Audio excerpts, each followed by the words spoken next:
మనకి ఫిష్ వెంకట్ గారు ఈరోజు చనిపోయారు కదా. సో ఈ వార్త ఖచ్చితంగా రెండు తెలుగు రాష్ట్రాల ప్రజల అందరికి కూడా ఇది ఒక చేదు వార్త అనే చెప్పాలి. ఎందుకంటే ఆయన మనకి సినిమాల్లో అలరించిన తీరు ఆ విధంగా ఉండేది కాబట్టి.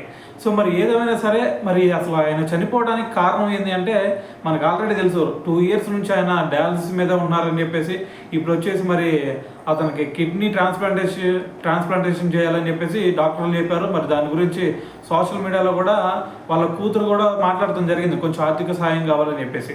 అయితే దీనికి స్పందించి చాలామంది కూడా కొంచెం ఆర్థిక సాయం చేశారు. దాని తర్వాత మరి వాకిటి శ్రీహరి గారు కూడా మరి వెళ్ళి ఈ ఖర్చులన్నింటిని కూడా 50 లక్షలు అయింది అన్నారు. మరి దానికి మొత్తం కూడా ప్రభుత్వమే భరించింది అని చెప్పేసి మొత్తం చెప్పారు. అయినా సరే మరి ఇప్పుడు కిడ్నీ డోనర్స్ దొరకపోవడం వల్ల మరి ఫిష్ వెంకట్ గారు అయితే ఈరోజు చనిపోవడం జరిగిందనమాట.